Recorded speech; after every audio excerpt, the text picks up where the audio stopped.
पूछते हैं कि गुज़िश्ता दौर में बादशाहों के क्या लक़ब होते थे या अलक़ाब जिसको कहा जाए, अलक़ाब होते थे। तो फ़ारिस के बादशाह का लक़ब कसरा होता था। तुर्की यानी तुर्किस्तान के बादशाह का लक़ब ख़ाक़ान होता था। मुल्क हबशा के बादशाह को नज्जाशी के लक़ब से याद किया जाता था। कप्तियों के बादशाह का लक़ब फ़िरौन होता था। मिस्र के बादशाह का लक़ब अज़ीज़ और फ़िरौन भी होता था। अमीर के बादशाह का लक़ब तबअ होता था। हिंदुस्तान के बादशाह का लक़ब धम्मी होता था।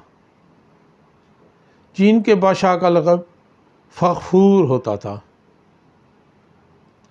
ज़ंजियों यानी हबशियों के बादशाह का लक़ब गाज़ होता था।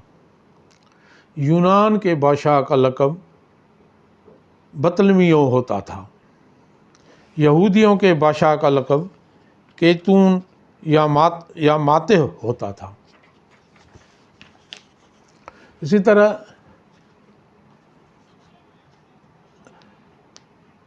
बर्बर जो मगरबी अफ्रीका की एक कौम है, उनके बादशाह का लक़ब जालूत होता था। नस्सारी का एक फ़रका है सबाए, जिसके बादशाह का लक़ब निमरूद होता था। यमन के बादशाह का लक़ब तबा होता था, तबआ। फ़रआना के बादशाह का लक़ब अशीद होता था। अरब के बादशाह का लक़ब अजम से पहले नअमान होता था। अरब के बादशाह का लक़ब अजम से पहले नअमान होता था। अफ्रीका के बादशाह का लक़ब जरजीज़ होता था। अफ्रीका के बादशाह का लक़ब जरजीर होता था। खल्लात के बादशाह का लक़ब शहरमान और संदफूर होता था। सकालबा के बादशाह का लक़ब माजिदा होता था। इसी तरह अल अरमन के बादशाह के लक़ब तकफूर होता था, तकफूर। अल हिज़्ज़र के बादशाह का लक़ब तबील होता था। अल नोबा के बादशाह का लक़ब काबिल होता था। अल अजाद के बादशाह का लक़ब खुदावंद कार होता था। अशरूशना के बादशाह का लक़ब अफ़शीन होता था।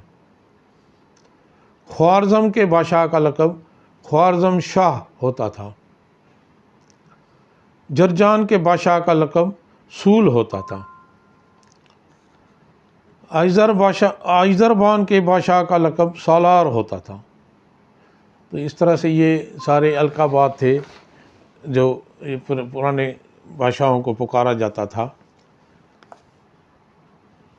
अल्लाह पाक हमें सही नमूने से समझने और सही तरीके से समझाने की तौफ़ीक़ अता फ़रमाए।